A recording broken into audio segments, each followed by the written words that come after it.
Я буду говорити англійською мовою. I will make a very short welcome speech. Dear ladies and gentlemen, dear guests and partners, on behalf of General Organizer of ReBuild Ukraine Conference, let me welcome you all here at Water Solar Recovery Forum. Water is my passion, and this conference is also my passion.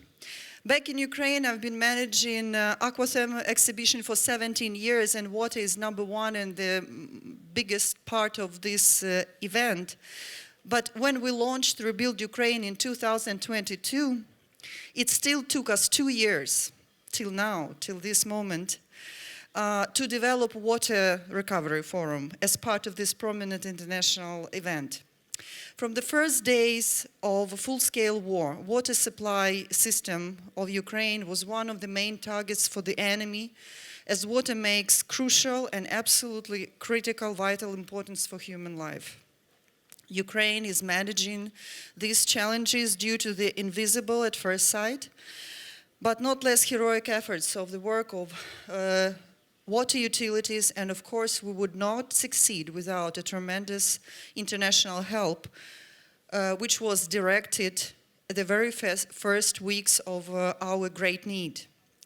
And this morning I am very excited at this moment of opening of the conference, because just in a minute, together with our prominent speakers, we will start an open dialogue on water strategy of Ukraine, international programs of support, priority needs and projects for recovery and modernization on the current state of water supply and sewage system.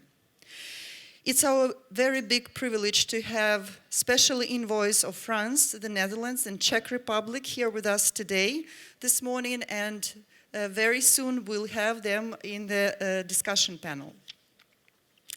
We'll speak on measures to ensure energy stability and security in water sector of Ukraine, and we'll have examples of how solar power plants provide own generation for water utilities.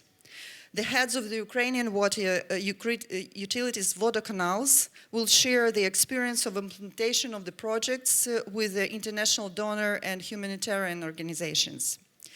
So we're going to have a very intensive and powerful day, the first edition of Water Solar Recovery Forum. This is a day to remember. And closing my speech, I would like to express my deepest gratitude to our partner, the Association of Water Utilities, Ukhrvodokanal Ekologia, and personally to Mr. Dmytro Novitsky, the president of the association, for having this water passion too in his heart and in his team, and this wonderful partnership that we established when organizing this forum. So thank you very much for joining us today, and I am very happy to give the floor to Mr. President of the association. Welcome, Dmytro Novitsky. Thank you.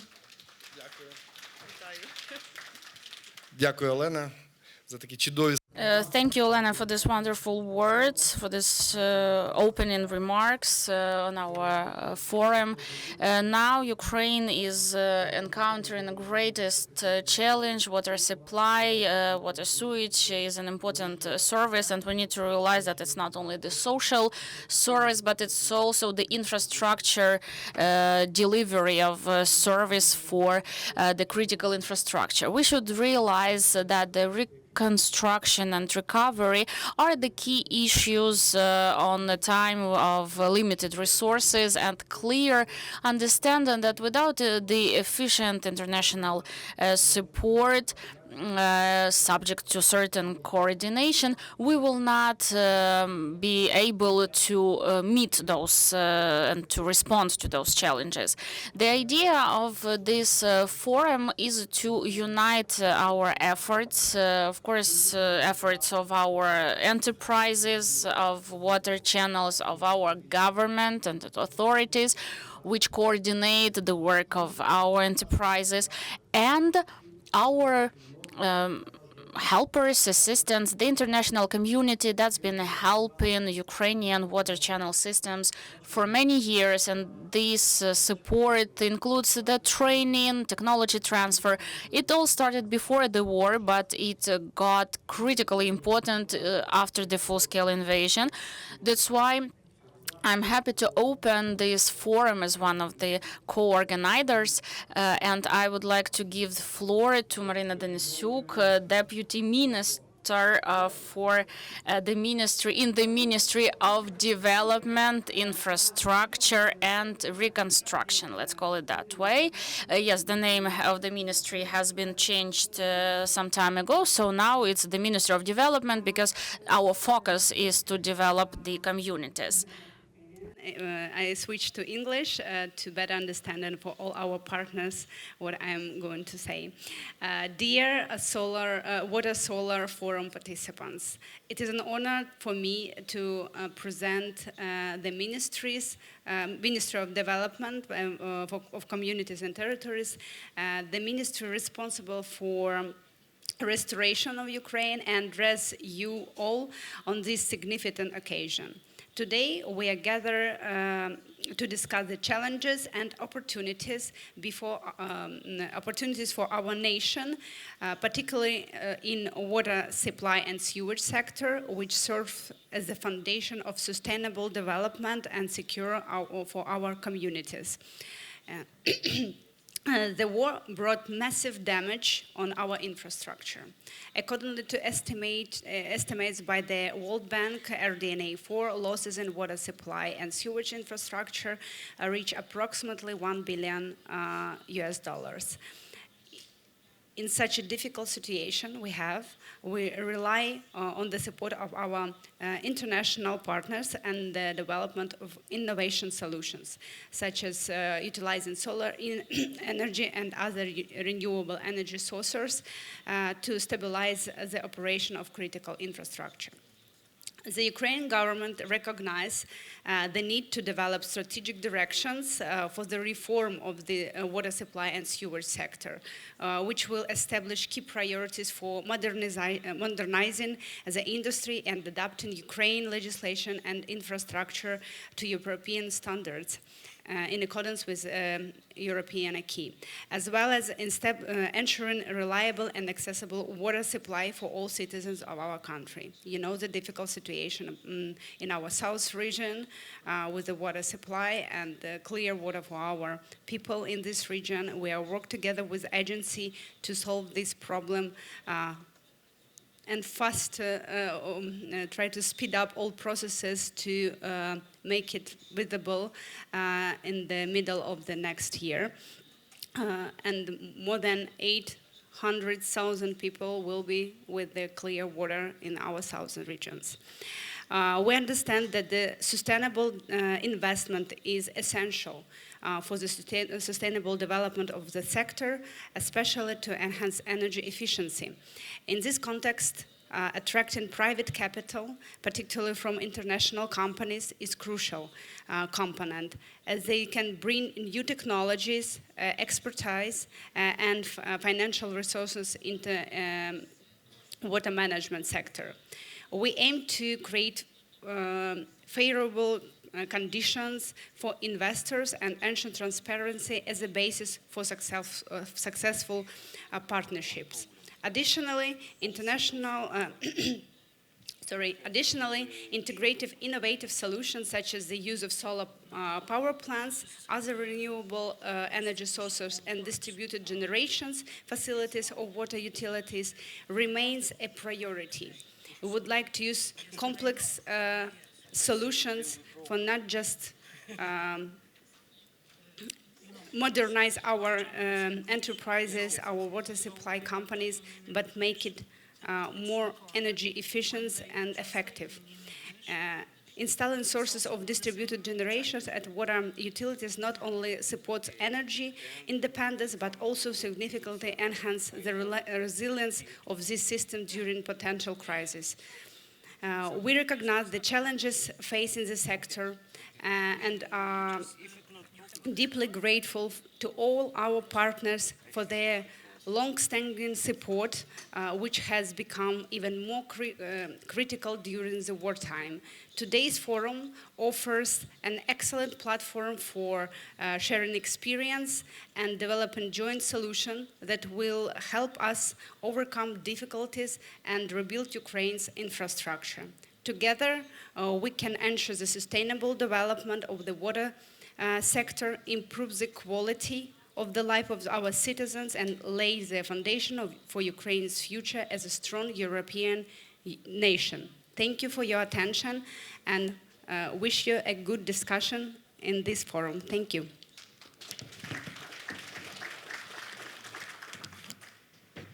Дякую, пані Марино. Thank you, Marina. And now, friends, colleagues, I would like to give the floor to present the person who's coordinating the work of Polish water supply enterprises. We're in the Polish territory, the country that is so close to Ukrainians, that has supported Ukrainian water channel system. So, Pavel Sikorsky, please.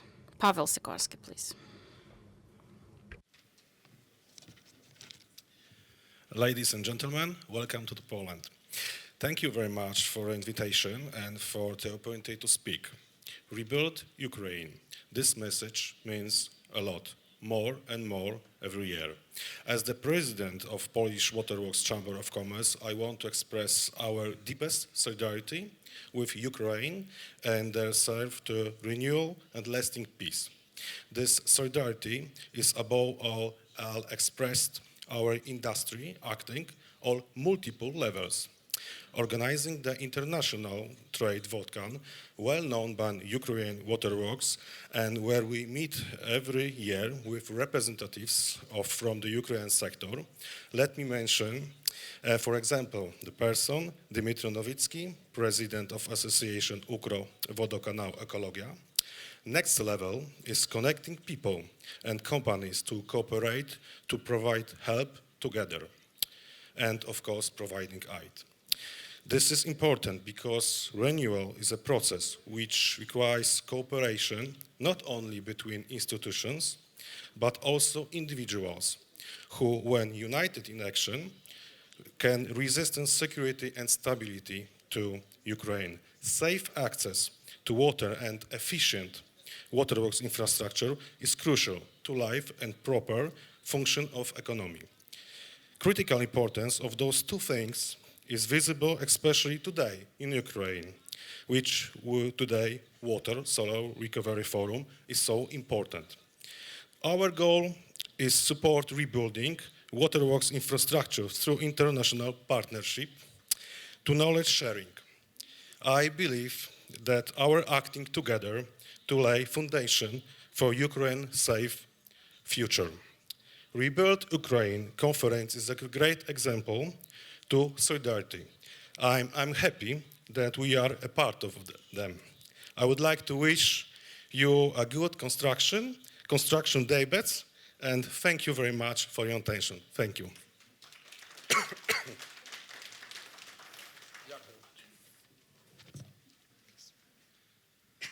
Зараз, колеги, ми переходимо до And now, dear colleagues, let us switch to the first panel. It will be quite complicated because many speakers will be involved, and I would like to invite Nicholas Osbert, who will help me moderate this panel. So, Nicholas.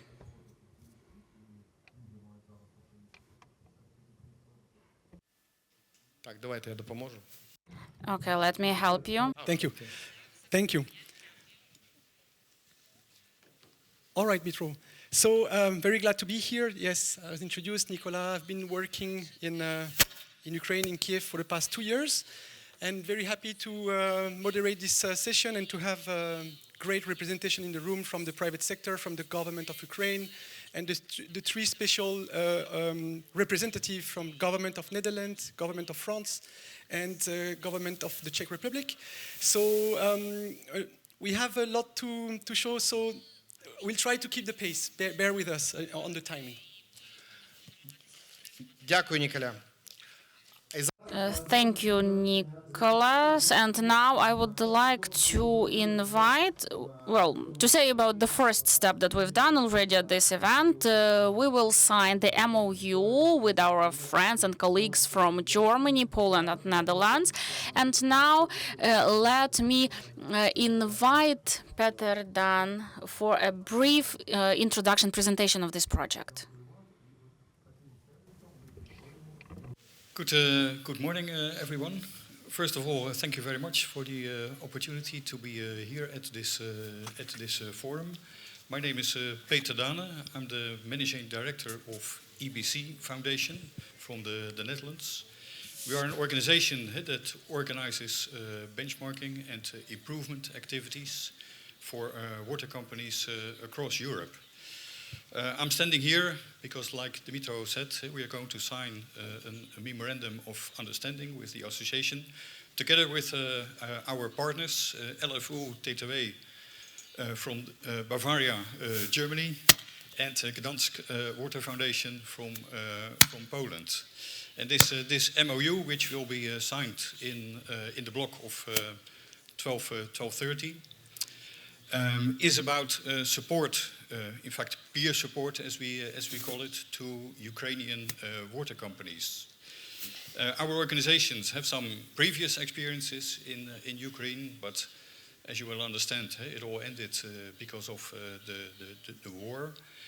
And together with the association, we talked about how we could resume the activities to help Ukrainian water companies with benchmarking, knowledge exchanges, training, because there's a big need in all of these areas to help the water companies to operate the water services today, but also to prepare for the future. We hope, of course, that the war will be over soon. But sooner or later, in the end, we expect that a lot of funding will be available from international financial institutes, from donors, from the European Union for recovery. And it is essential that the water companies are prepared for that. Meaning that they need, which is in fact the core business of water companies, that they need to be capable to make their own investment plans, to apply for loan agreements, and most of all to prepare for future EU accession. That's where we could help, and that's why we are going to sign this memorandum of understanding later on in the program as a first step. So I hope to see you later on in the block of 2030. Thank you. Добре, дякую, Петра. Thank you. And now the first panelist, the person who's been a city mayor in a wonderful city for many years, and now he is in charge of the Agency of Restoration and Recovery of Ukraine, and it's Sergei Sukhomlin. Please, the floor is yours. And so, yes, please take a seat. Nicola. The other panelists then, I guess. And I have the pleasure to invite you, Mr. Pierre Lebron, to join the panel. Remind everyone you are the special representative of the President of France on economic aid and reconstruction of Ukraine. Warm welcome. А я із задоволенням запрошую. And I'll be happy to invite Special Envoy of Netherlands for Ukraine, Erika Schouten. Вітаю вас. Welcome. Welcome. We also have in the room the pleasure to have André Fabien from Felicity 2 project, GIZ. Welcome to the panel. Thank you.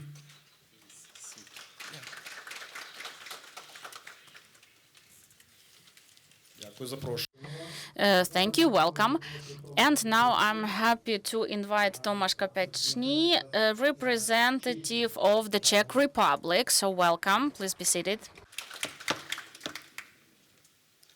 All right, and the last panelist is Mr. Volodymyr Bilokon, Pleasure to receive you. Thank you, sir. Senior Manager of the Sustainable Water Resource Management Projects, Recovery and Reform Support Team of the Ministry of Environment, Protection and Natural Resources of Ukraine. Warm welcome.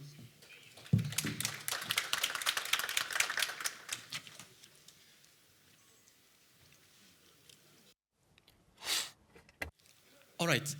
So to set a bit the scene, I was proposed to show a few slides on the situation of the sector and with regard to the issues of cost recovery.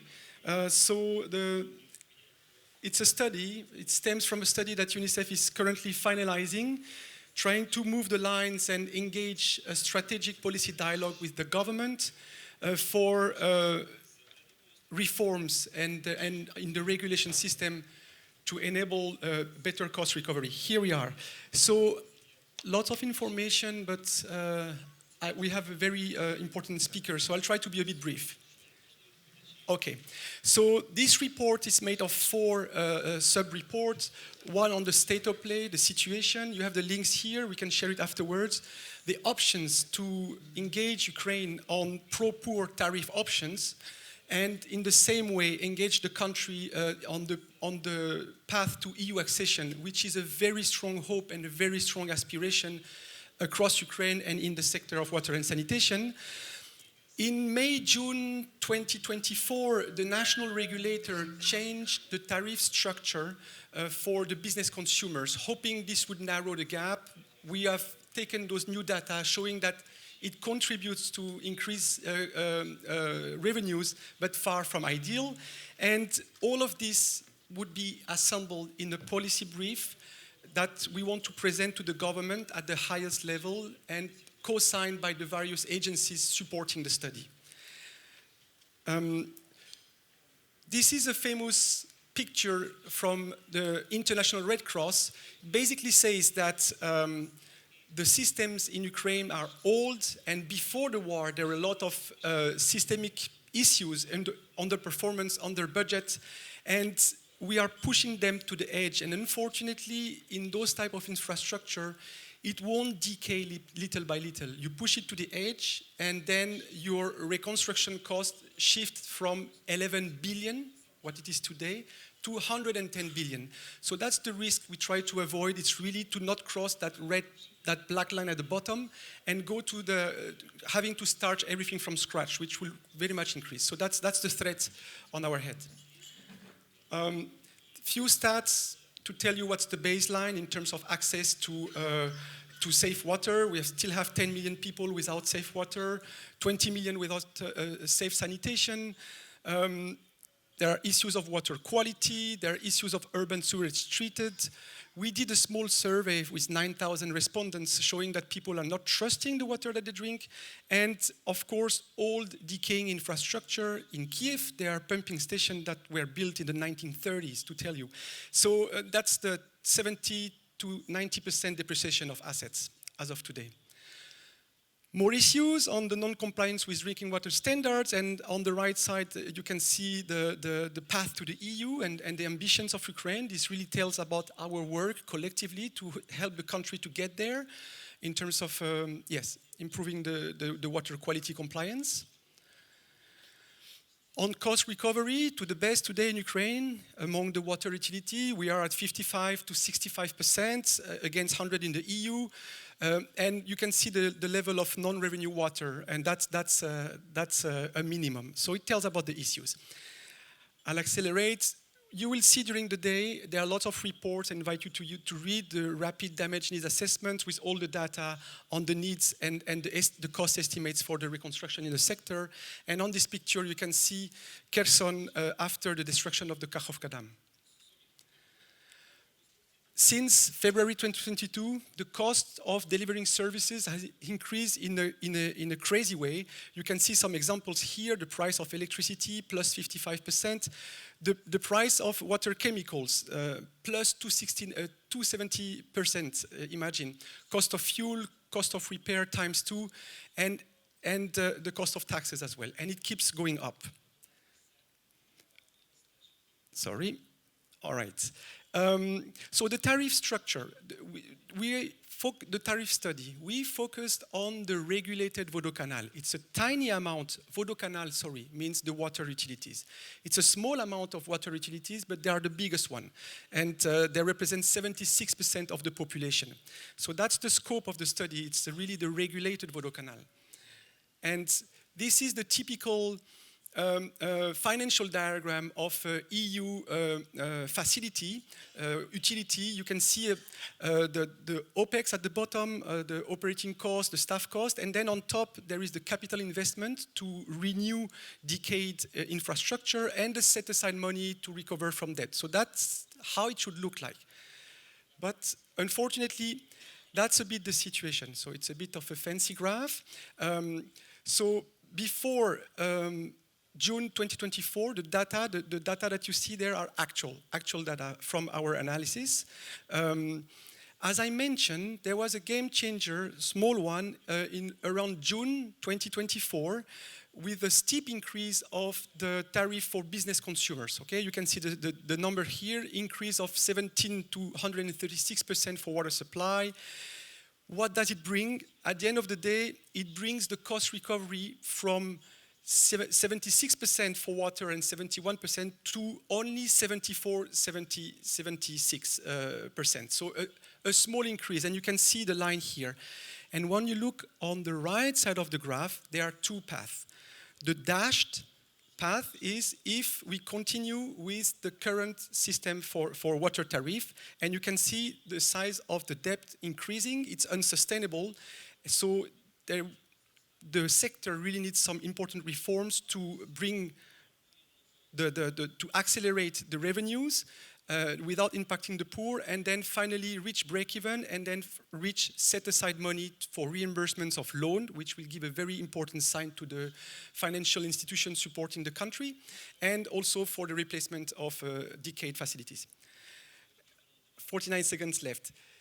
The issue in Ukraine, the willingness not to change the tariff comes from the idea that it will directly impact the poor. But the data that we have in the study is actually showing that the poorest household, they cannot afford to pay for a meter. So they are paying their water bill with a flat rate, which is more expensive than with a meter. And this is for those who have access to centralized water. Many of them in the frontline area rely exclusively on bottled water, and you can see the price. So this is currently the burden of the poor. And you have the stats here on what on average they spend, 1.8%. The EU benchmark is between 3 and 5%, but the poorest people having to purchase water pay almost up to 7% of their income on bottled water when the quality of the water is not sufficient. I'm accelerating. And we propose, we don't reinvent the wheel. In the proposal, we go by simple things that have been working in many countries. The increased block tariff structure, where the more you consume, the more you pay for water, so that it allows big consumer to subsidize the small consumer. This is the proper measure. Or the two-part tariff structure, again, very common, I guess in the room you all know about this structure. And we have making scenarios here with using your city, Mr. Sergei Zhitomir, as an example. And basically what it says, if today we continue with the current system, you can see the gap between revenues and expenses will continue to grow. And the utilities cannot pay the staff, cannot pay the chemicals, cannot pay the fuel. There is no service at the end. The second scenario is to keep the structure, the current structure of the tariff, and to increase it. But we see that without changes, it will be very difficult for the people to accept it because the increase is going to be too fast and people are not ready. And the third one, it's to work with the government on those versions, which will allow something more sustainable with more proper mechanisms and better aligned to the EU requirement. And just to mention, we don't need to reinvent the wheel. There are lots of EU best practice when it comes to subsidy. You have here some examples from Italy, Lithuania, Spain, France, Belgium. And we are proposing in the study for you to go deeper some reform scenarios, the short-term measures, cross-subsidy and emergency utilities report, and targeted connection subsidies. The government has a very strong cash transfer program, so we can work with this. And then we need to work collectively on the structural solutions, environmental fund creation, regulation to enable the private sector. There is a very important report from the World Bank showing how much money this could bring for the reconstruction in the sector, and having the EU-aligned social protection. And to finish this map, to tell you first things first, we need meters. It will be very difficult. And what this map tells that there is not enough meter to be able to control the situation, and a lot of question marks showing that we don't have the data. So in my view, in order to support the regulation, support the change, we also need a bit of hardware here, smart metering initiatives, and on fast track, so that finally we put the financial situation of the utilities back on track. Sorry for being a bit long. Thank you very much. Добре, дякую. Thank you. Thank you, Nicola. And I think it was a great entrance to today's topic and the challenges connected to the reforms in the industry regarding also the recovery. However, the recovery is needed by the territories that suffered from the war. So these are serious challenges that my agency, that the recovery agency is facing. So let's pass the floor to this, Mr. Sergei Sukhomlin. Good morning, ladies and gentlemen. In fact, our agency's task is the fast recovery and identifying the risks connected to the war. However, I'd like to briefly focus on the regions that were not actually touched by the war, since the water supply companies that are supplying water to the untouched cities are not very different from the cities torn by the war. Nicolas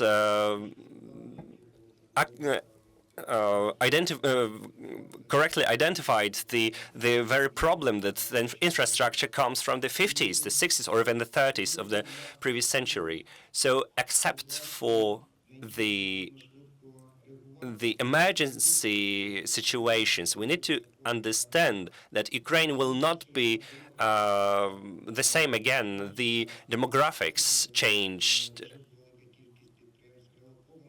The economical situation changed since many enterprises were relocated to the west of the country.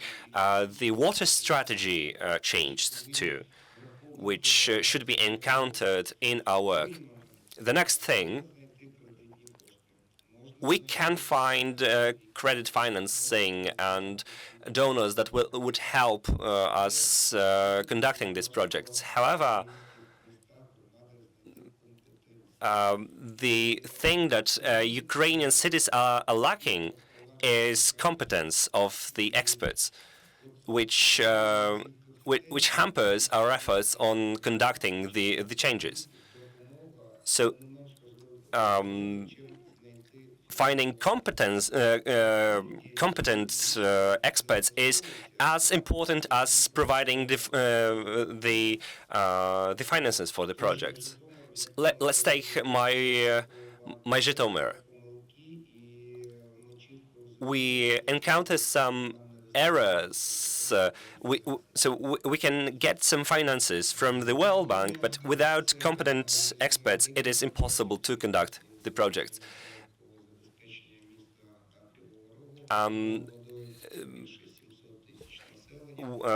We have just finished a program for supplying the city of Kryvyi Rih, which is 700,000 inhabitants. Except for that, we are conducting works on providing people with water on the territories that were supplied by the Kakhovka Dam basin. we are receiving great support from UNICEF. Thank you, Nicholas. Also, the government of Denmark was engaged in that.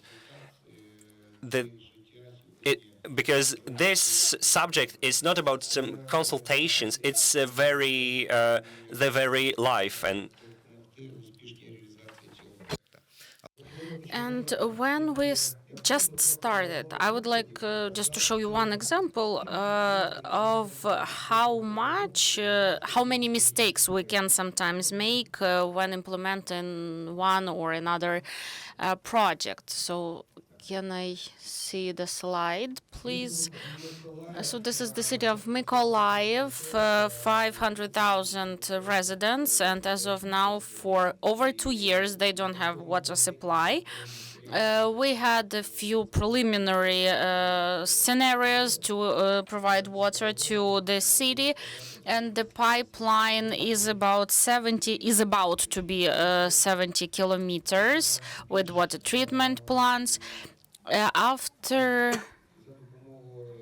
With the help of our consultants and advisors, we've made the analysis of this project. We've noticed some very serious mistakes that could later make this project fail. Starting from the water offtake point, now we have, this point, the water quality at this point is quite high. There were also some mistakes with the capacity of the water pipes. Even before war, Mykolaiv consumed 120 meters of cubic of water, and now per day, and now the losses are 60-65%. And it's clear that there's been many damages, and there's salt water there, so we couldn't it was inevitable that there would be damages, and so now we need to build new plants to compensate those losses, or maybe we can show Mykolaiv, help them financially. So as of today, we have reduced the capacity of the water supply to 120,000 cubic meters. So for many years, Mykolaiv was developing the plan for reconstruction of their water treatment plants, and this project was also very important. But Mykolaiv doesn't have 5 or 7 years to modernize their systems, and the world has other solutions like modular water treatment plants. So these are the things that the European companies can offer, and that will help us find a good solution. Now in Ukraine we have a lot of damaged or ruined objects, and we need to make our decisions quickly. And those decisions and solutions should be verified by the market. That's why that's going to be our priority now. There's another point I want to mention. In my personal opinion, just a bit of more than a month ago, I was the mayor of the Ukrainian city, and we had projects with the EBRDs, World Bank, with different foundations, and so I realized that only grant and loan money will not be enough for reconstruction of Ukraine, and for those water channel enterprises, for other companies, we need to work on the PPP projects. And the business that knows how to make projects, complex projects with such complex enterprises as water supply and sewage companies, only such European partners can help us find the money and implement those projects. And I think that this is the key to the bright future of such enterprises of Ukraine as water companies. Thank you. Thank you so much, Sergei. And really, I've seen what you have done in your city in Zhytomyr, and it's really good to have you managing the most important operational arm for the reconstruction. So we heard about sticking to the front line, the need to bring in the private sector, and I'm very happy to hear your views, Mr. Elbron, on the role that the French government can play. I have to sit, okay, I'm being reminded. Sorry, Mitro, I would like to stand like you. So, with no further ado, over to you, Mr. Elbron, on your feedback and your inputs. Thank you. No, thank you very much, and I will sit. So, to follow the instructions. And just try to summarize in a few words the importance of the sector for Ukraine, and obviously how we can get involved and what are the necessary instruments to make it happen. So on the importance of the sector of water and sewage, I think this is very on the top of all priorities. I remember when President Zelensky came to Paris in June, he said you should focus only on energy and water. So obviously these are two areas which requires a sustained focus. And this is fundamental both for a well-functioning economy, obviously for the Ukrainian population, agriculture, industry, for the short-term resilience of Ukraine, but also for the longer-term, obviously, modernization, transformation of the water management system. You mentioned very well, Nicolas, and through this fascinating, I think, presentation, which should bring a lot of hope, because it shows that there is a huge potential to tap into, and which will bring a lot of benefits for Ukrainian citizens and Ukrainian industry. It covers a wide field of a wide range of fields. I will not mention all of them, but obviously you know them from which start from diagnostic, more or less, understanding where we are and what should be done, and afterwards, obviously, ranging to that from to production, distribution, water treatment, etc. What needs to be done, or what is already our involvement and the involvement of France there? Obviously, like other countries here on the panel, France has quite developed water industry for decades, even centuries, which is, by the way, a big employer in France. More than 125,000 people work in this sector, 40% working in the export sector.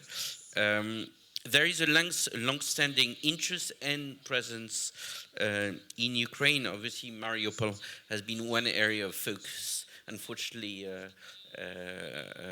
this had, I hope one day we'll come back there, but there are a lot of actors. Aegis, the CEO, was here with hundreds of people working already in Ukraine. Through humanitarian support, NGOs, company foundations, Suez, Veolia Foundation, have been very much involved also since 2022. There are still major projects underway which we want to revive, like in Kiev, the Saint-Gobain PAM project, which is important and which will be funded by bilateral and multilateral funds. The presence of also a lot of companies here in the water sector is just the reflection of the interest and the potential of this market. I will end by mentioning the instruments and what is needed. In fact, Sergei mentioned the importance of knowledge and technical assistance. I think that's really key, and this can be brought by companies, but it can be brought by also public means working with companies.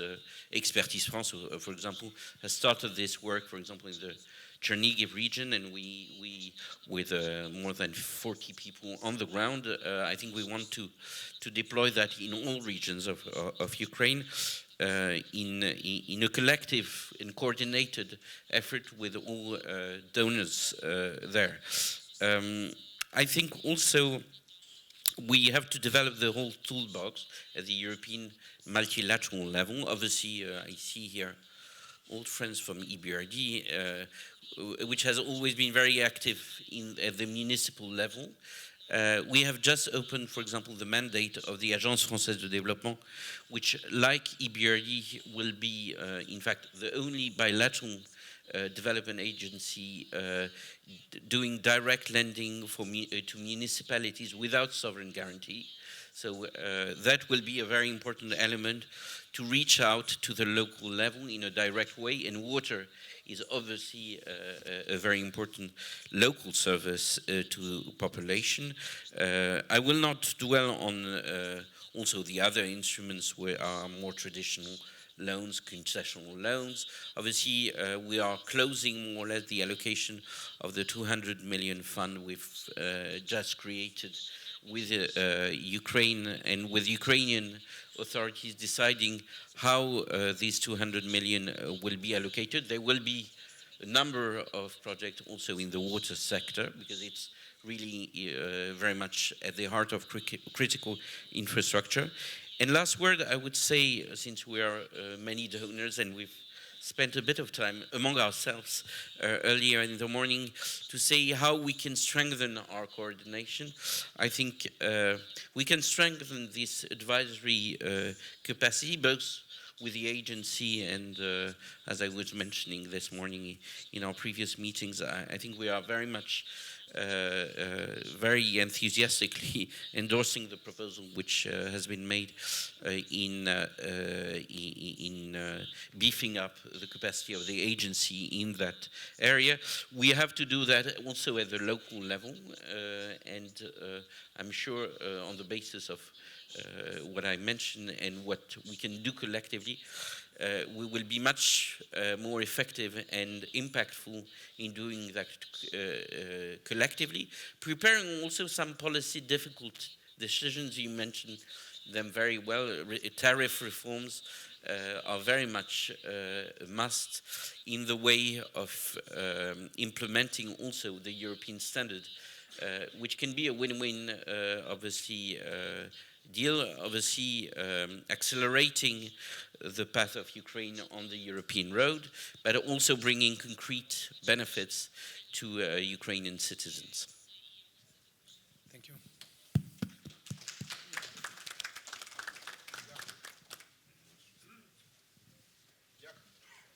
Дякую, П'єре. Хотів, да. Thank you, Pierre. I just want to add up saying that help of France is really important to us and it's significant. So I'd like to say a bit about avoiding those mistakes that Sergei mentioned, and for that we need to study, to learn.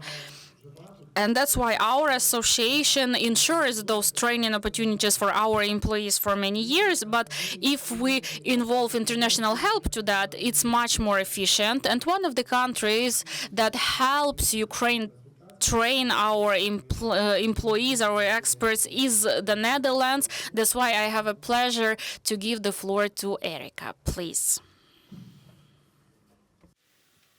Thank you very much, and it's great to be here and to shed some light from our point of view on this very critical sector, as was also said by my French colleague. Energy and water, I think, are two of the most strategic sectors that we need to focus on. And from the perspective of the Netherlands, it's only logical to do so. As I come from a country that is for 25% below sea level, we have a long history of fighting the water with floodings from sea, from rivers, but also from reclaiming land from the sea. And as was said before, it is critical to share our knowledge and experience, and we are very happy to do so. But as was also pointed out by the head of the agency, you don't have decades for the recovery and reconstruction. This is a very urgent need. And therefore, not to repeat what was said by others, but to complement, I'd like to give you a more concrete example of the work that we as the Netherlands government support in the water sector, and in which we try to do a couple of things simultaneously. And I want to mention one of the projects. It's called Waterworks. It's a 6 million euro program. In this project, all 10 Dutch water utilities have joined forces to work together with 5 Vodocanals. And all of those Vodocanals are working on the front line. And they serve the current population of 320,000 people in 5 regions. And the project has 3 goals. The first one is to provide short-term priority investments in equipment, tools and materials to improve the level of water and wastewater service to the Vodocanal's customers. So to produce immediate, tangible results for the customers. And for this part of the project, we procure locally as much as possible in order to support the local Ukrainian economy. Then simultaneously, the project provides training and technical assistance.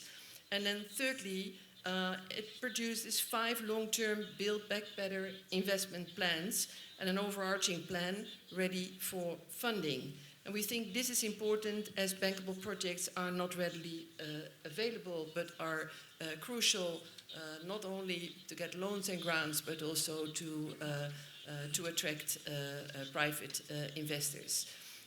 Let me also briefly mention another project that is in the Kherson region, implemented by a couple of partners in the Netherlands, amongst them the Association of Dutch Municipalities, where also simultaneously we focus on capacity building, but also the development of the long-term investment plans and an integrated water resources management vision for the Kherson region.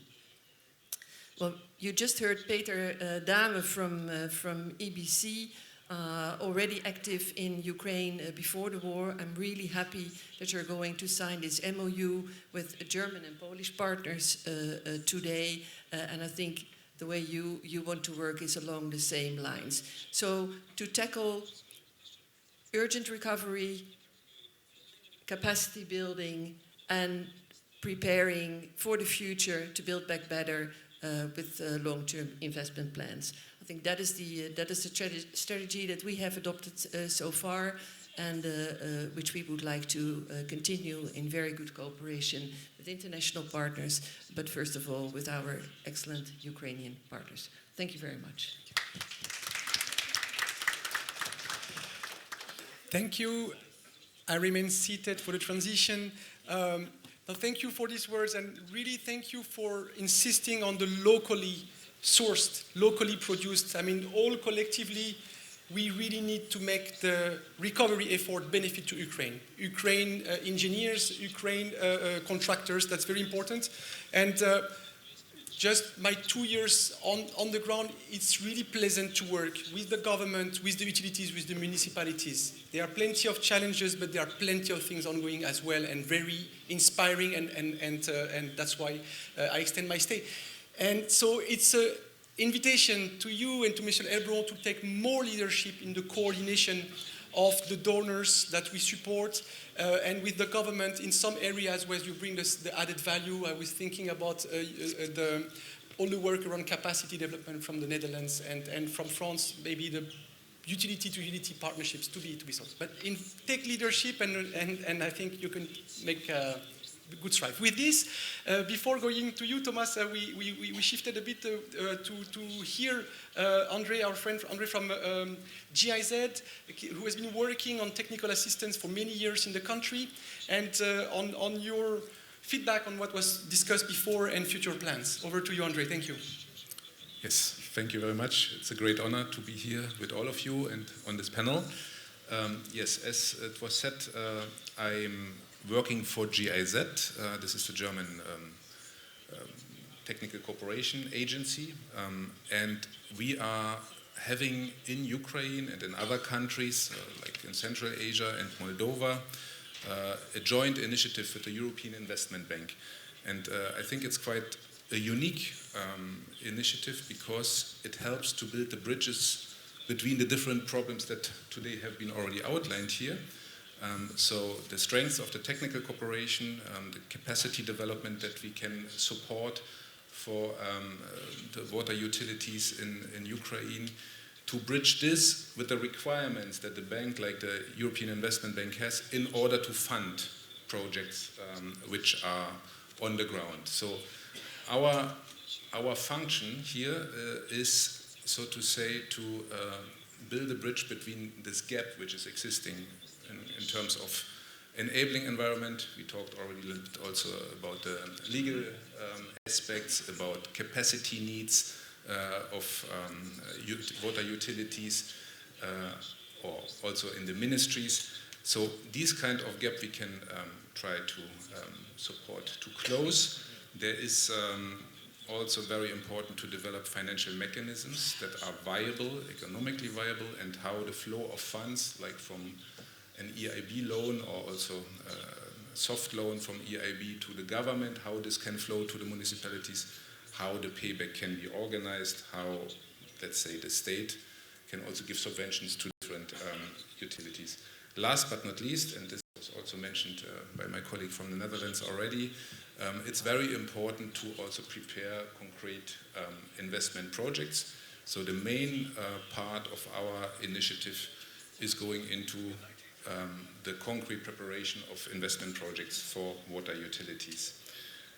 I didn't mention yet, the whole program is funded by the International Climate Initiative of Germany.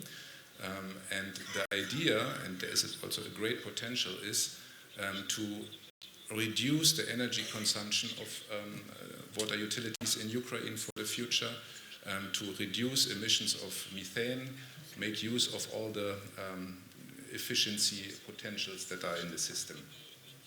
I just wanted to bring up some very short key messages, or if you like, hypotheses, what is needed in the if we approach the water sector, water and sanitation sector in Ukraine.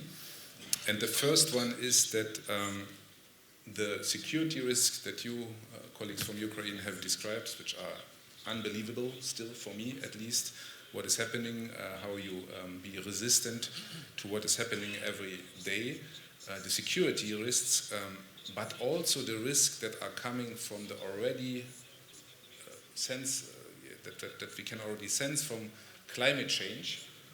If you look, for instance, at Italy or Spain these days, imagine your utilities, you have to deal with these kind of events. What does this mean? So, long story short, we need to rethink completely the way how we organize, how we manage, how we build infrastructure for the water utility systems. Of course, this is not short-term possible, but whenever you now think already on investment projects, please do not only think about the world which we knew from our childhood, but we need to look into the projections that scientists give us, what the new climate normal will be. And of course, in Ukraine, we also need to think about the security risks that are coming from your very unfriendly neighbor. Another message is in this regard that we should also not look only in bits and pieces, improving here a little bit, investing there a little bit, but look systemically and try to avoid lock-in. Yes, lock-in old technologies or in old systems which are not looking at the whole landscape where basically the water comes from and where you disperse the wastewater to. This is very important that you have in mind systemic view on how you modernize the sector. We had already lots of discussions, and we are a good example here. International collaboration is very important. Mutual learning means international donors or international organizations like mine. We need to learn from the context in Ukraine. We need to learn from you, colleagues, in order to also provide products which are feasible for your needs. And on the other hand, of course, the EU accession process gives very good rails for Ukraine to align to the needs and to the requirements of the international community. This was already mentioned by all my colleagues, so I would not repeat this, but the tariff system needs to be adapted in a way that you have shown this nice slide, that you have also a repayment possible by getting the payment from your clients, and that there is also investment share possible. Our project is supporting tariff reform with the water canal of Lviv on a piloting basis, and this brings me to my last very important point. Piloting is crucial in whatever we do for the modernization of the water sector. In Ukraine, piloting means we don't know what the solution looks like. We have a kind of try and error situation where we need to try out steps towards a solution, and we can only on the way find what is the best solution. There are no blueprints. Basically, we have to have iterative processes where we get closer and closer to solutions which fit the very particular situation here in Ukraine and in the different regions of Ukraine.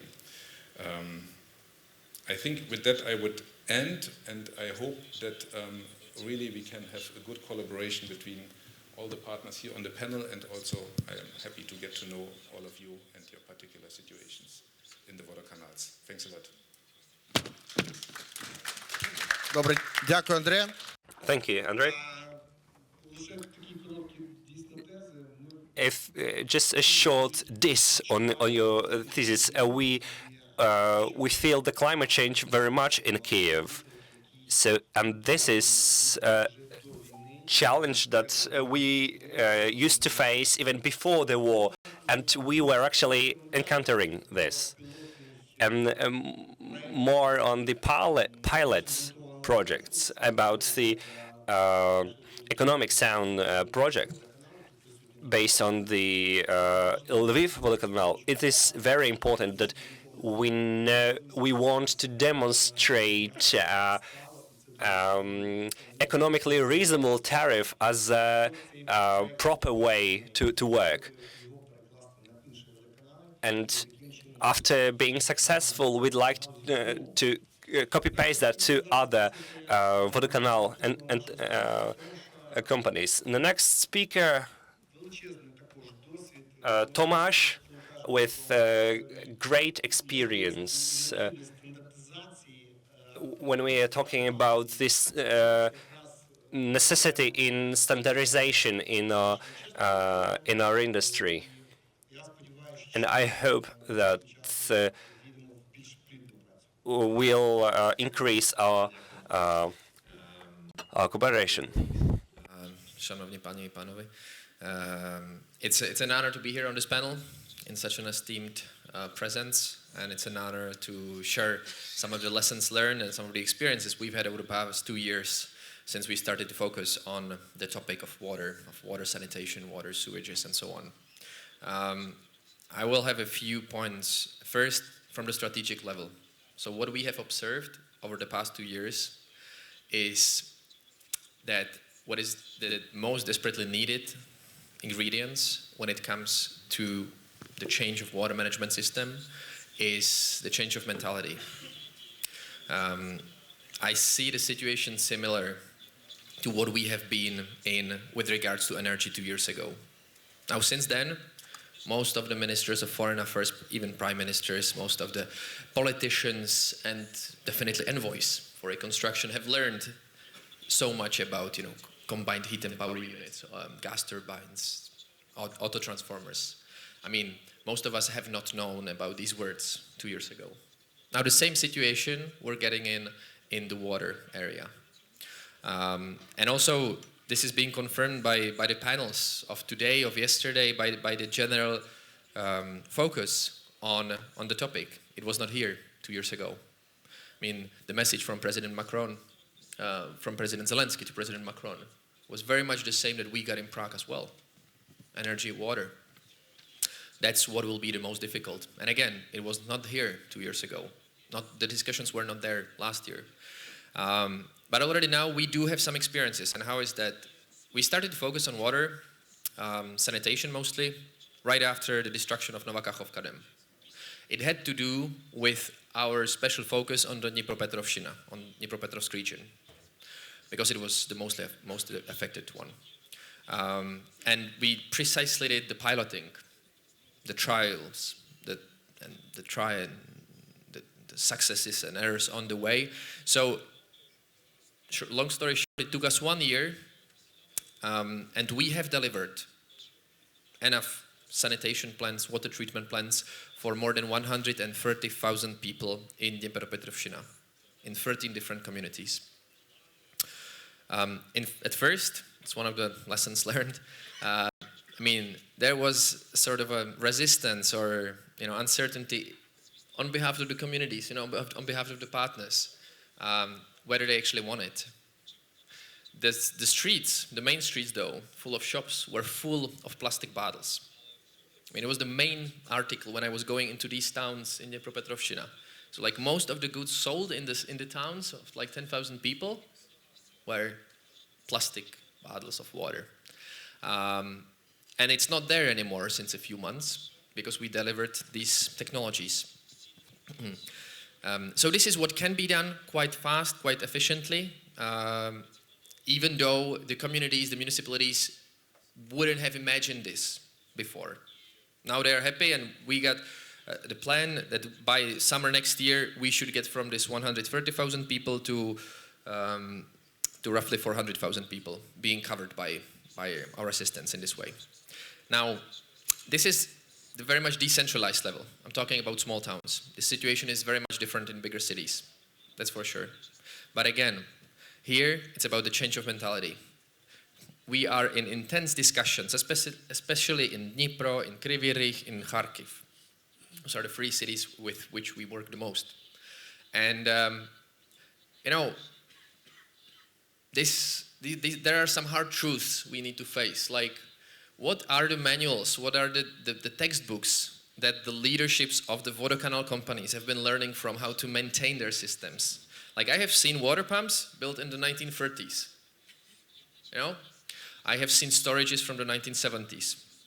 And of course, the people who are running these systems have very often learned how to do it during the Soviet times, in the 80s, from the Soviet manuals. And it was very similar in my country in the 80s. But over the past 30 years, we have got fully integrated in the EU, in the standardization and the processes that are also needed for this. And I see the same sort of change or need to change of mentality happening now in Ukraine, on the municipal level.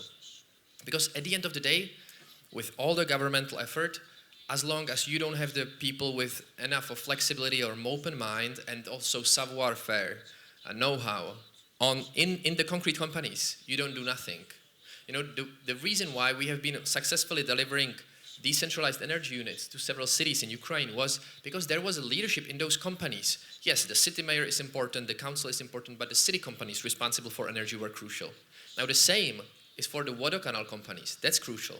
As long as there is, practically, we get plenty of demands, what to do, how to help the water canal, the city water companies. And most of the times what we get are spare parts for the systems that have been already existing there for decades. I mean, nobody produces this anymore. It's not being used in Europe, never has been. And the need there is for a complete modernization and sometimes even change of the structure. In many of the big cities, you have the reservoirs, the sources of water, more than 100 kilometers away from the city, with pipes going 50 meters underground. It's almost impossible to repair them if they're damaged these days. This is for the long-term process. There can be some agreement, some vision for the future, how to handle this for the long term on the systematic level. But this will not happen until, 5-7 years maybe. And still now we have only in Kharkiv city 1.2 million people out of 2 million that used to live there 2.5 years ago. But 1.2 million people need to drink something. And what we saw in the presentation, a great presentation, by the way, are the figures. 97% of people in the Kharkiv Oblast do have serious problems. The same in Dnipropetrovshchina. So we need to cover the time space between we get to these long-term solutions now with enough drinking water for millions of people. And there are technological ways how to do that. And in our experience, this is about a very open discussion about not the wishes of the, say, current or pre-22 state of doing things, but about what is deliverable. with the experience of all the French, Dutch, Czech companies from all over Europe, from all the companies that are dealing with this. And I would just echo what René has said, what Andre has said. Piloting is the key thing. Again, in our experience, 2 years ago, we started working on the deliveries in Dnipropetrovщina, and everybody was like, yeah, we don't know, this is not how we do things. Now, they want more and more. But it was this trial that worked out that led to the increased demand for the technological solutions that we have been providing. And also, one last thing that I didn't want to talk about, but also is important when it comes to the diagnosis. The diagnosis is crucial. Every city is different. We're now doing some tests in Marganec. Heavy metal pollution, different than salination in Mykolaiv, right? Every city is different. You need different technologies, different testing. It takes time, but also different technologies are the solution.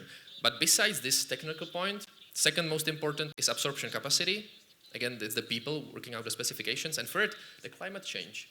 For the past 10 years, the volume of rain that has been dropping on land in Ukraine has shifted so much north that the price of agricultural land has increased so much in the north that one wouldn't have believed 15 years ago. It's not only about the agriculture or the crops production, it's also about that the systems that were put in place 50 years ago in the central and northern part of Ukraine for water management are not sufficient anymore for the amounts of water that is dropped because of climate change in the past 5 years. So it's not only about security, which I underline is very important, but it's also about the practical technological solutions to the new realities of basically the amount of water you get in those regions. So that will be for us. Thank you.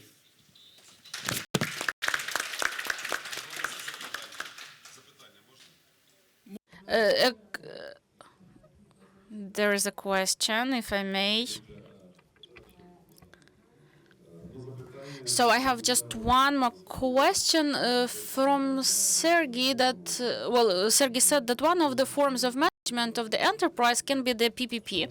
What can you say about, an example of Prague, which is managed by the foreign companies? So how should we spread this experience to Ukraine as well? We have always been working on the structure of the system with Czech companies, but always with other companies and with other governments. So the way how we approach things is always, the system is always the same. We start talking to the people in the municipal companies and in the city councils. When we know that there is some solution that can be provided either by Czech companies or any other companies, we create some coalition of the willing. I know it's a military term, but few countries that put resources together and do something. Practically, we never combined resources, financial, never doing the same. We combine it, but not on paper. There's nothing more terrible than trying to do a joint procurement. So we always do it back to back. Some part we pay through our development agencies, some part is being paid by some partners, some part the same specification you can then use for UNDP financing, for USAID financing, for loans from EBRD or EIB. But it starts with the specification, knowledge of the financial system, and then, of course, involving the Ukrainian counterparts, the Ukrainian companies, as much as possible. Thank you. We'll touch on that. There is a lot of public-private partnership that you mentioned, Mr. Shkin. All right, so we need to move on. I said I had to keep time. Thank you a lot, Thomas, for touching on the front line, to keep a focus on the front line, for touching on the issue of the Soviet footprint. I can reassure you, Ukraine is very much capable of change. Not enough in the sector, but you have seen the war itself, but not only. Ukraine is an IT country, a rival of India when it comes to information technology, right? So, the change can come, but we don't see it trickle down in the sector, which is a very heavy footprint. So thanks for mentioning that. Sir, you are our last panelist. You heard many times the issue of environmental degradation. The war has a big impact. We also hear about the issue of climate changes. Somehow the war is the tree hiding the forest, because it's true that all the data is showing that Ukraine is very vulnerable to environmental hazards. So All right, thank you so much. I think you are ready, Mr. Bilokon from the Ministry of Environment. Over to you on your views on that. Thank you.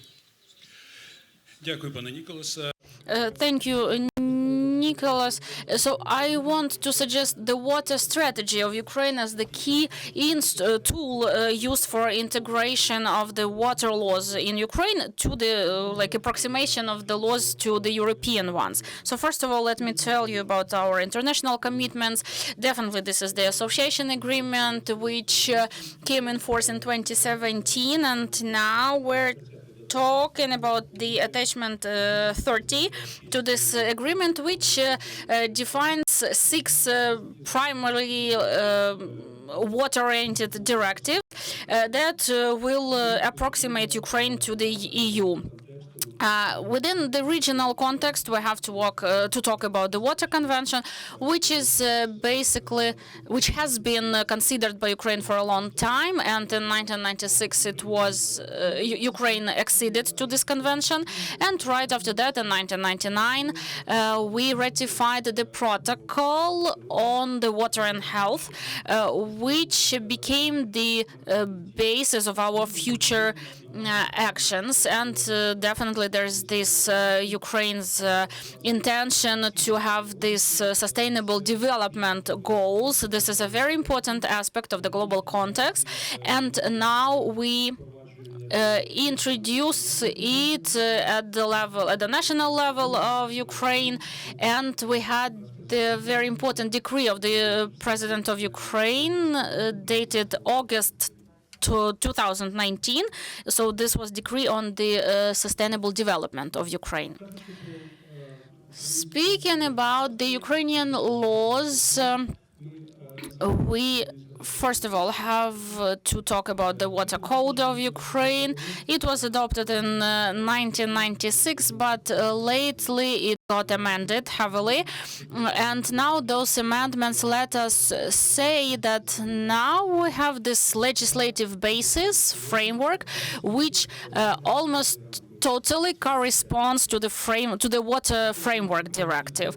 The Ukrainian law on drinking water and water supply was adopted in 2002, but in 2003 it was radically amended because we had the law on water sewage and water treatment in the cities, and basically this law, these two laws, as well as the law on the healthcare, on the public health in Ukraine, are now the basis for that gives us the reason to say that our laws correspond with the EU directive on drinking water or the directive on treatment of city sewage waters. Now this whole process is heavily supported within the national targeted program on the drinking water in Ukraine, and now we're talking about we're saying that the end of this whole process is the water strategy. Those aspects related to the war, they basically became the great challenge. And this year, the Ukrainian government adopted the national targeted program oriented on water supply to those regions that suffered from war. You know that now we are in the middle of quite a successful process. We're solving the issue of water supply to those people who became prisoners after Russian forces made explosion at the Kakhovka Dam. If we're talking about the main requisites, so this is the full name, Water Strategy of Ukraine for the period until 2050. It was adopted in December 2002. 2002, and so these are the indicators that are used for the consistency of this protocol. So we have the indicators of these protocols. We also have the operational plan, and next year this operational plan will expire, and we will suggest something new within the performance of the water strategy. There are 5 5 objectives of the water strategy that concern the drinking water and the supply of sanitation of the water. We're also talking about the ensuring quality of the water, which is the good environmental condition. We're also talking about the provision of the necessary amount of water resources for the economy and for the residents. We have to manage risks of either excessive water or lack of water, and also the management or the governance. Now we want to approximate Ukraine to the standards suggested by the OECD. Here you can see the key stakeholders, and I can say that we have 4 ministries there, 1 agency, at least 3 state services, the National Commission, and other authorities, including local authorities that perform the ambitious goals along with water channels. The key tools can include the management of river bases. And just a week ago, the Ukrainian government adopted the strategy of management of river basins, and next year will start implementation of these plans. There was a slight delay with the management plan for the Danube basin because we have to coordinate it with Hungary, but the rest of plans is adopted. We can also talk about the action plans for the flood prevention. This project is already being implemented. And if we're talking about the marine environmental strategy, we are taking some actions for the implementation, although now, due to the occupation of southern regions of Ukraine and all these coastal regions, unfortunately, we're not able to develop or implement plans like this. Also, now we have, other than those aspects, we have very important achievements on environmental standards of quality of surface and underground waters. We have achieved some success on implementation of monitoring programs, and basically now we're actively working on strengthening the monitoring basis, and we are always monitoring the damages caused by water. And amongst the main expected achievements are strategy of centralized water supply and drainage, which is in progress in the final stages and will be accepted soon. Implementation of the plans, which is a very ambitious plan, with about 7.68 billion euros for the planned investments, and most of these efforts would be spent for construction and reconstruction of municipal treatment plants and sewage networks in the towns and cities. Next, the target program for territories that suffered from the military operations, and I can say that we should somehow foresee the designing the roadmap for Ukraine's commitments regarding the EU directive on water supply. At the moment, in the system of centralized water supply systems should talk about the water supply strategy. And we heard from panelists that not all Ukrainian cities and towns are fully covered by this process. So we need to have the understanding of how to proceed step by step. And once again, we hope for help from our international partners. Thank you for your attention. Thank you, Mr. Volodymyr. It is very important to understand that the water supply of Ukraine is the crucial document here, and the modernization of water supply and drainage system is the very heart of this strategy. In order to, and we do this to balance these all these risks connected to the climate change, to the pressure put on the water infrastructure because of the war. So, and I'd like to show my own presentation, just one slide on our look on the sustainable development connected to the water facilities and enterprises. Just the last slide, please. The very last slide. And as you see, here's the model that is supposed to depict the sustainable industry. And I put here the expectations from the government, expectations from our international partners, and what we actually can do as the water utilities. So it is the cost transparency compliance. We want to see and understand the state programs that are planned that will provide us the necessary level of financing. And as Mr. Volodymyr said, the strategic vision on the modernization, the expectations from the partners, it is financial and methodological support, the technologies transfer, introducing us to the European standards in the water industry to allow us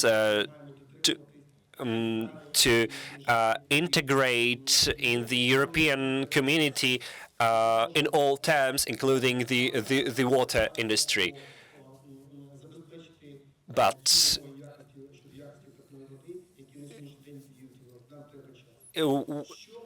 the approximation in the water standards cannot be done in one day. We need time to proceed the reforms. Once again, we as the water suppliers need firm communication with the clients. We are keen to learn to provide healthy mechanisms in the tariffs that are needed by our companies and our society. Thank you for your questions. I'm sorry to inform you that we're delaying. However, I'd like to pass the floor to my colleague from the Lviv Vodokanal, and he'll speak briefly about the experiment that is conducted in Lviv. I got a question, actually, that because of the unprecedented situation in a country connected to the safety concerns, the political concerns, we have these honorable guests. Let me ask you, do you see a situation when special funds for the challenges, concerns are addressed? So, are there any plans, any chances for creating special funds, specialized funds that would cover the training of motivated and qualified engineers, and the hard financing, not only soft projects, but to have a firm, stable financing for our projects, not only to just survive, to build new modern infrastructure critical infrastructure. Do you see any possibilities here for creating such funds? Maybe we should ask Pierre. Let's ask Serhii as the head of the agency and maybe one of our international partners. First of all, the agency is not introducing new projects. It doesn't have its own policy.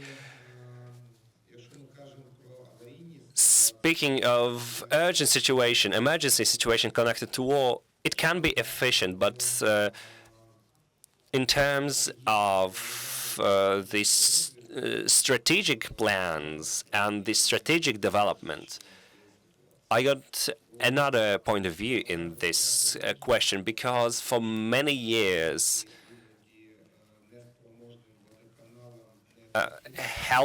helping the water facilities that are ineffective in the work for many years could just drain the fund. So some community is approaching us asking for help because the facility is obsolete, and this will secure us an effective way of spending the funds. I think that the communities should elaborate their own development plans for the strategic enterprises. I got my own example in the heating company in Zhytomyr. In 2014, we started the strategic shift in this industry. Many in Ukraine actually didn't have any understanding in this question. We were told that for the election, the most important thing is to improve the streets, the pavements. But nowadays, we were able to reduce the natural gas consumption in our city twice because of the investments in the energy efficiency.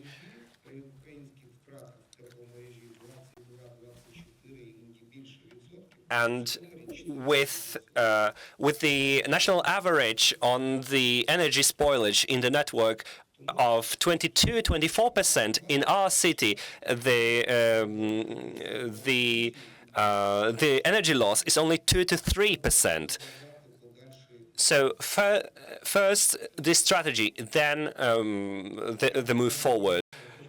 Maybe some comments from the foreign colleagues, please. Maybe just a word on that, because I think it's not, as you just said, just a question of fund. It's, I think, a package where there are policy reforms at the local level, reforms on tariffs, capacity also technically to remedy the question of leaks, and this combination of technical efficiency in the management of the water resource, combined with obviously a policy engagement which is backed by technical assistance, and that I think all of us, our colleague from GIZ mentioned what they are doing. I think Expertise France will do the same. But there are a lot of providers of technical assistance. So I think it requires foresight, political will at the local level, political will also to take sometimes difficult short-term decisions, backed by also a concrete plan where you can show what Nicolas was showing, which is increased efficiency, benefits from the citizen over 3-5 years, all that put together. So finance is only part of that. We are equipping ourselves, and I think bringing also at the local level in Ukraine this capacity, but it has to be combined with the different component Sergei was mentioning.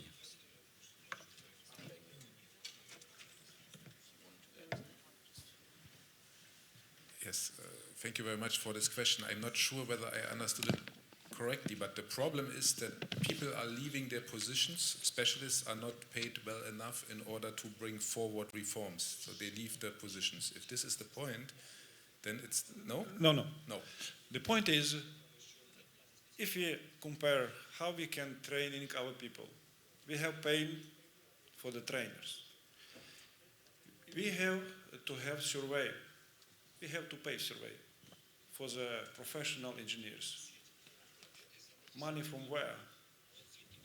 We have to have funding for surveying, for training, and for reinvestment. And if you don't have a clear funding for the future, for the next even 3 years, it's not possible to plan anything, even to think what to do professionally. Of course, we're doing by ourselves in our communities.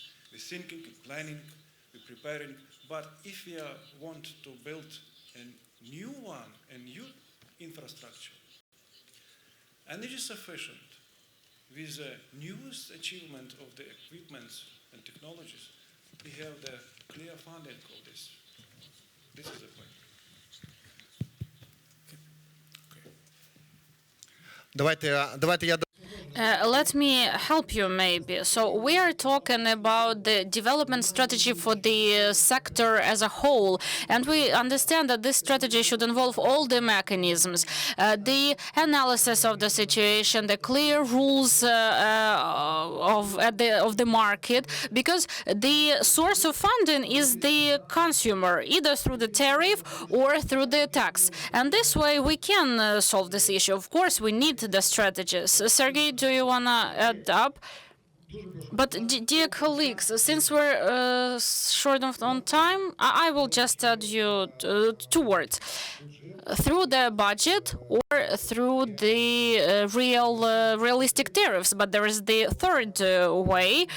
If we in Ukraine let loose of the tariffs and make them economically feasible, I assure you that they will be twice or even more as high as tariffs in Europe. Why? Why am I talking about this third way? Because we have the example of the Zhytomyr water canal. Almost 900 persons work for this water canal. But the similar enterprise in Europe has about 400 people because they have the automation, they have another efficiency of work, another procedures of work. And now we include that helplessness into our tariffs. And so there is only one way out to let our, other than letting loose of our tariffs, we need to make our homework. Yes, I totally agree. So let us thank our panelists, dear colleagues, for this great discussion, for the amazing issues that we have discussed. Thank you.